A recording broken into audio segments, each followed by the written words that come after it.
नमस्ते बिहार और मैं हूं आपके साथ सोनाली सिंह। बुलेटिन में सबसे पहले बात कश्मीर में मर्डर से बिहार के बांका में पसरे मातम की। बिहार के रहने वाले अरविंद की श्रीनगर में हत्या कर दी गई। 11 दिन में दूसरे बिहारी की श्रीनगर में हत्या हुई।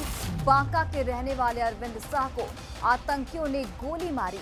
आपको बता दें कि अरविंद शाह श्रीनगर में गोलगप्पा बेचने का काम करते थे और इसी से उनका पूरा परिवार चलता था। तो 11 दिन के अंदर ये दूसरे बिहारी की हत्या श्रीनगर में आतंकियों के द्वारा, और आतंकियों ने अरविंद शाह को गोली मारी। आपको बता दें कि अरविंद शाह गोलगप्पा बेचने का काम करते थे और इसी से वो अपना परिवार चलाते थे।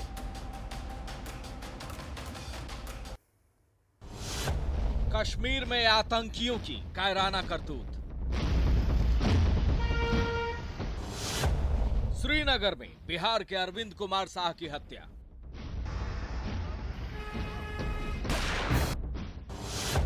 आतंकवादियों ने बिहार के लाल को मारी गोली।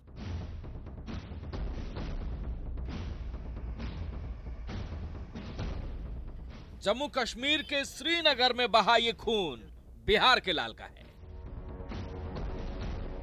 बांका के परघड़ी गांव के अरविंद कुमार शाह पैसा कमाने कश्मीर गए थे। श्रीनगर के ईदगाह इलाके में गोलगप्पे का ठेला लगाते थे, जिन्हें शनिवार की शाम को आतंकियों ने गोली मार दी। गंभीर हालात में अरविंद को श्रीनगर के एसएमएचएस अस्पताल ले जाया गया, जहां डॉक्टरों ने उन्हें मृत घोषित कर दिया। 5 अक्टूबर को श्रीनगर में ही बिहार के भागलपुर के वीरेंद्र पासवान की गोली मारकर हत्या कर दी गई थी। वीरेंद्र भी गोलगप्पे का ठेला लगाता था और अब अरविंद को गोली मारी गई।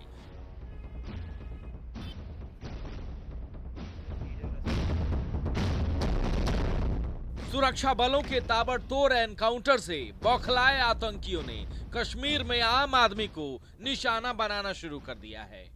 पिछले 2 हफ्ते के अंदर कश्मीर में आतंकियों ने 8 लोगों की हत्या की है, जिसमें 11 दिन के अंदर ये दूसरे बिहारी की हत्या है।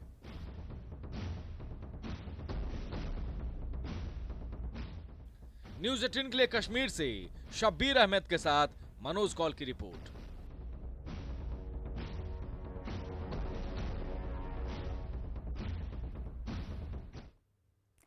जम्मू कश्मीर के श्रीनगर में बांका के अरविंद कुमार शाह की आतंकियों ने हत्या कर दी। अरविंद की हत्या के बाद बाराहाट के परघड़ी गांव में मातम पसरा है। परिजनों का रो रो कर बुरा हाल है।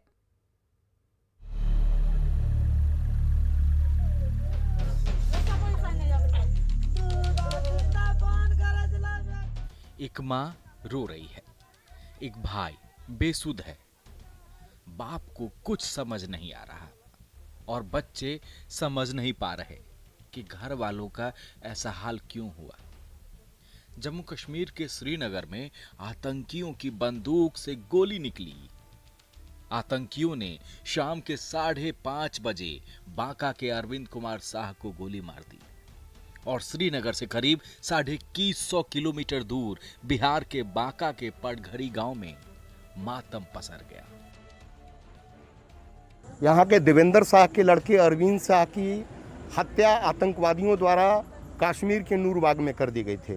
ये बिहार के दूसरे ऐसे हैं जिनका कि 10 दिनों के अंदर में हत्या की गई है। इन लोगों को जानकारी नहीं थी, किसी के चलते एक आधे घंटे पहले इनको जानकारी मिली है।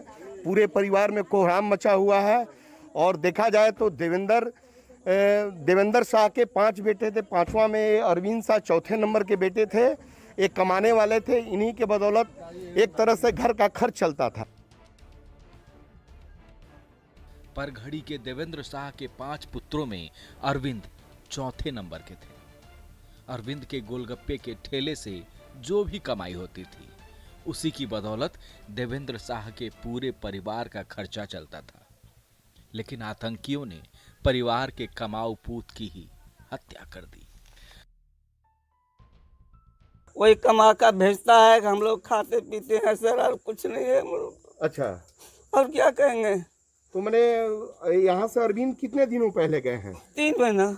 अच्छा, यहाँ पे लॉकडाउन में आए थे क्या? लॉकडाउन में आया था, रह गया 4-5 महीना यहीं रह गया, तो इसके बाद गया। अरविंद की हत्या की खबर सामने आने के बाद बांका पुलिस प्रशासन के लोग भी परघड़ी गांव पहुंचे और परिजनों से बातचीत की।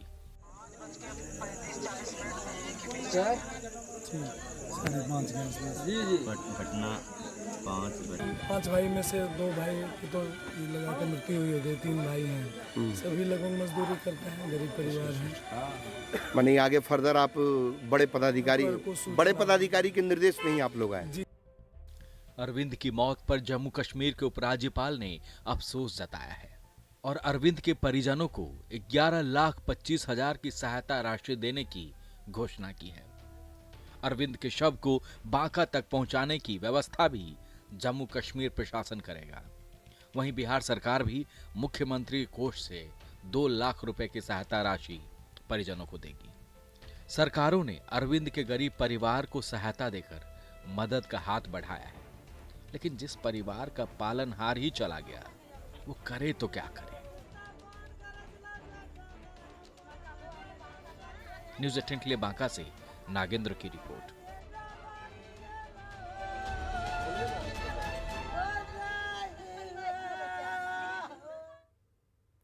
बिहार के रहने वाले अरविंद शाह की हत्या के बाद जम्मू कश्मीर के उपराज्यपाल मनोज सिन्हा ने बड़ी घोषणा की है। जम्मू कश्मीर प्रशासन की ओर से मृतक अरविंद शाह के परिजनों को 11,25,000 की सहायता राशि दी जाएगी। साथ ही जम्मू कश्मीर प्रशासन अरविंद के शव को उनके घर बांका तक पहुंचाने का इंतजाम भी करेगा। जम्मू कश्मीर प्रशासन बीरेंद्र पासवान के परिजनों को 5 लाख रुपए और सहायता राशि देगा। इससे पहले 6,25,000 की राशि वीरेंद्र के परिजनों को दी जा चुकी है। बीरेंद्र पासवान की हत्या 5 अक्टूबर को श्रीनगर में आतंकियों ने कर दी थी। बीरेंद्र श्रीनगर में ठेले पर गोलगप्पा बेचकर अपना और अपने परिवार की आजीविका चलाते थे। इधर बिहार के मुख्यमंत्री नीतीश कुमार ने जम्मू कश्मीर में अरविंद कुमार शाह के परिजनों के लिए मुख्यमंत्री राहत कोष से 2 लाख रुपए की अनुग्रह राशि की घोषणा की है।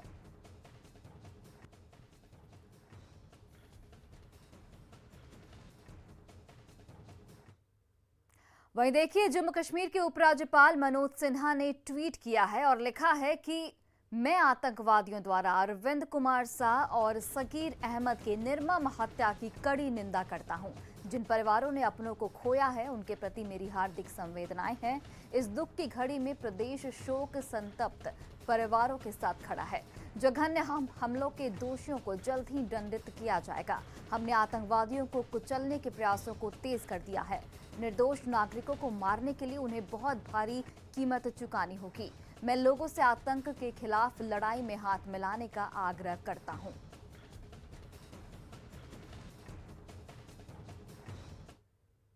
वहीं पूर्व डिप्टी सीएम और बीजेपी नेता सुशील कुमार मोदी ने ट्वीट पर लिखा है कि जम्मू कश्मीर के उपराज्यपाल मनोज सिन्हा से दूरभाष पर आतंकी घटना पर बातचीत हुई। उन्होंने बताया कि स्वर्गीय अरविंद शाह के शव को बिहार भेजा जा रहा है।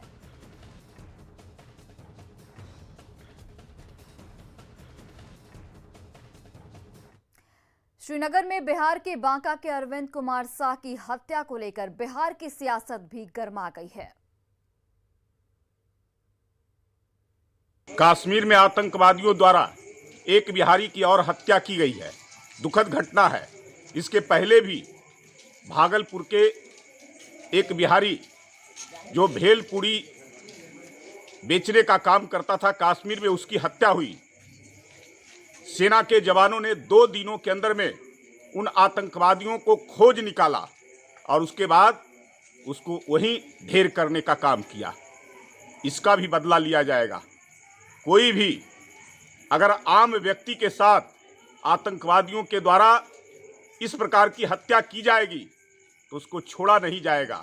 जम्मू कश्मीर में जिस तरह से बिहारियों को आतंकवादियों के द्वारा टारगेट किया जा रहा है, 1 सप्ताह के अंदर हमारे दूसरे बिहार के लाल की हत्या आज आतंकी हमले में हुई है। ये दुखद है और आश्चर्यजनक है कि सरकार इस पर चुप है। सरकार कोई संज्ञान नहीं ले रही है इस पर। ये डबल इंजन की सरकार क्या कर रही है? इसी तरह से टारगेट करके बिहार के लोगों को एक एक कर हत्या आतंकी करते रहेंगे तो ये बिहार सरकार चुपचाप बैठकर देखते रहेगी। ये कहीं से भी उचित नहीं है। सरकार ने अपनी तरफ से जो भी सहायता बन पड़ा वो भी किया। निश्चित रूप से ये दुखद है। आज फिर इस तरह का एक और घटना सामने आया है। बिहार के तमाम वासी दुखित हैं। मुखिया नीतीश कुमार जी ने भी अपनी संवेदना व्यक्त की है, लेकिन आतंकवादियों को ये याद रखना चाहिए कि हम हिंदुस्तानी हैं और हिंदुस्तानी एक का बदला 10 से लेते हैं और ये हमने हर बार करके दिखाया है।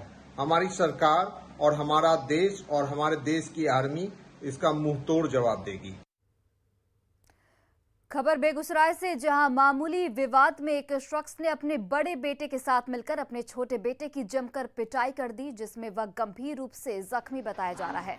घायल का सदर अस्पताल बेगूसराय में इलाज जारी है। घटना परिहारा थाना क्षेत्र के बहुआरा गांव की बताई जा रही है।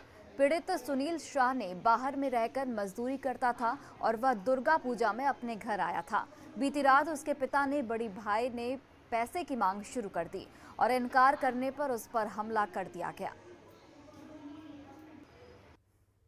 घर जैसे आया, बड़ा भाई मेरा दारू पिया हुआ था और मारने का स्टार्ट कर दिया। एक तो रट लेके आया, लोहा का रट था, सर के पर जोर से मार देता। नहीं, पहले से लड़ाई चल रहा था, घर के बेटे के लिए चल रहा था। जमीनी में था, जमीन का भी था और घर का भी थोड़ा। दोनों बेटा बाप बेटा मिल के मीटिंग करके मारे। पति भी मारता है? हाँ, पति ही देख हमको मार। कौन आपके लड़का मारता है? बेटा को पहले मार। क्या नाम है उसका? सोशील। 80,000 रुपया घर में घुस के मारा है? हाँ, 80,000 रुपया। जब बोल पाल करे लगले तो मालिक हमारा रुपया दे दिल 30,000 रुपया, वो 30,000 रुपया छीन।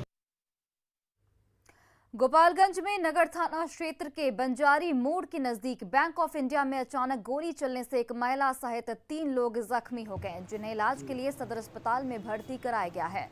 घटना शनिवार को बैंक ऑफ इंडिया के बंजारी शाखा की है, जहां बैंक में ड्यूटी पर मौजूद गार्ड की लाइसेंसी बंदूक से गोली चल गई। आरोपी बैंक के गार्ड का नाम अर्जुन मिश्रा है। नगर थाना पुलिस ने बैंक के गार्ड का बंदूक जब्त कर उसे हिरासत में ले लिया है। जब आवाज़ हुई ना तो हमको लगा कि रोड पे कोई ट्रक का टायर फटा हुआ। बाद में पता चला है कि रोड पे गार्ड साहब के गन से फायर हो गया, रोड पे किसी आदमी को या किसी लेडीज़ को लग गया। बैंक ऑफ इंडिया के गार्ड से उनकी बंदूक से गोली चलने की बात आई है, जिसमें 2-3 सड़क पर चलते हुए व्यक्ति के जख्मी होने की बात है। अभी इलाज डॉक्टर के यहाँ इलाज चल रहा है। प्रथम दृष्टया बंदूक के साफ करने के क्रम में गोली चलने की बात आई है। आगे अभी अनुसंधान इंस्पेक्टर साहब कर रहे हैं, जो भी होगा तुरंत आपके सामने आ जाएगा। वैयारा के रिमांड होम में शुक्रवार की देर रात एक बाल बंदी की मौत मामला पर सवाल उठ रहे हैं। मृतक के भाई ने किशोर के सुसाइड की बात से इनकार करते हुए रिमांड होम के प्रबंधन पर आरोप लगाया है। साथ ही मामले की जांच की भी मांग की है। वहीं किशोर की मौत के बाद मची अफरा तफरी के बीच बाल सुधार गृह से 10 आरोपी फरार हो गए थे। हालांकि फरार 10 बाल बंदियों में से 5 वापस लौट आए हैं, जबकि 5 की तलाश अभी भी जारी है। तो सुसाइड होने के साथ उसका सिर में जो जख्म है, सुसाइड किया है तो फिर सिर में जख्म कैसे है? ठीक है, गेट बंद किया होगा, आप कहीं धक्का देकर खोले, गिरा, सिर में जख्म हुआ। फिर दोनों आई के पास, एब्रो के पास बहुत ज़्यादा जख्म है, वो कैसे जख्म है? आज के डेट में लगता है 85 बच्चे, 100 के वो लड़के थे कुछ दिन तक। अच्छा, और जिस तरह से दिखाया जा रहा, बाथरूम में लाइट वगैरह की सुविधा नहीं है बच्चों के लिए, सरकार इस तरह से लाइट की सुविधा है अभी वो। अच्छा, बल्ब फ्यूज हो गया? जी जी, लाइट की सुविधा है, बल्ब भी। तो जो शॉवर का जो पॉइंट था, उसी शॉवर के पॉइंट से, और यही वो गमछी है जिस गमछी से वो लगा। जी जी। लेकिन उनके दोनों आईब्रोज पे चोट और पीछे भी चोट, एक गिरने की वजह से संभव हुई थी। अब पोस्टमार्टम रिपोर्ट आएगा, उसमें सब चीज क्लियर होगी। वही देखिए, छपरा में मूर्ति विसर्जन के दौरान जमकर अश्लीलता परोसी गई। प्रतिबंध के बावजूद डीजे पर डांसर्स ने जमकर ठुमके लगाए। इस दौरान पुलिस कहीं भी नजर नहीं आई।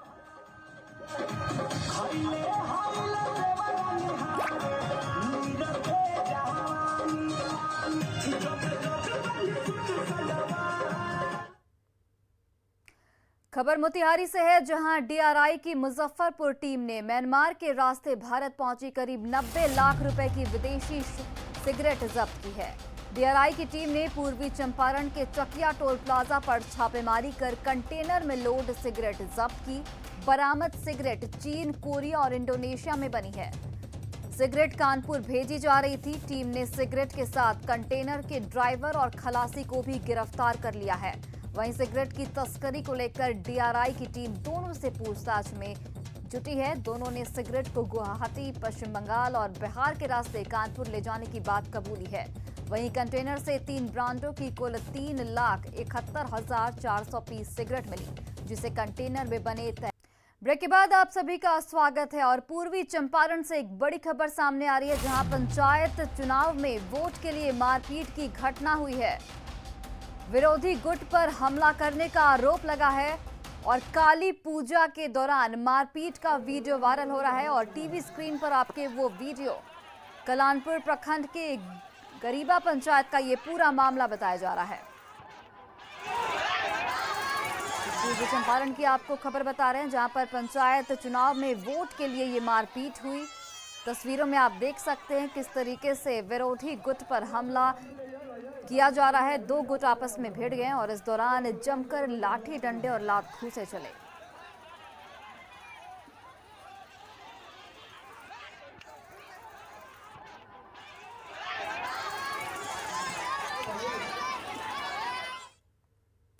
दुर्गा पूजा के बाद दूसरे राज्य लौटने वाले लोगों की एक बार फिर से मुश्किलें बढ़ गई हैं। लंबी दूरी की ट्रेनों में सीटें फुल हैं और वेटिंग टिकट ही एकमात्र विकल्प है।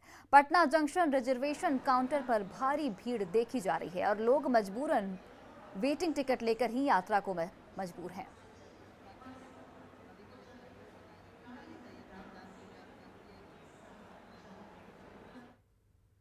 पटना से मुंगेर जाने के दौरान नेता प्रतिपक्ष तेजस्वी यादव लखीसराय पहुंचे, जहां युवा आरजेडी कार्यकर्ताओं ने उनका भव्य स्वागत किया। यहां उन्होंने स्वास्थ्य सिस्टम और शिक्षा को लेकर सरकार पर जमकर निशाना साधा। यानी सिस्टम हेल्थ पूरा चौपट कर दिया नीतीश कुमार जी ने। ये सरकार का फेलियर है। अगर सही से उपचार हो जाता, इलाज हो जाता, तो बाई इलेक्शन की जरूरत नहीं पड़ती। तो इसका जिम्मेदार कौन है? जो 15 साल से भी ज़्यादा मुख्यमंत्री रहा है, नीतीश कुमार जी, ये तो उनकी जिम्मेदारी है, जवाबदेही है। और वो किस मुंह से वोट मांगने जाएंगे? और फिलहाल इस बुलेटिन में इतना ही। आप देखते रहिए न्यूज़ 18 बिहार झारखंड।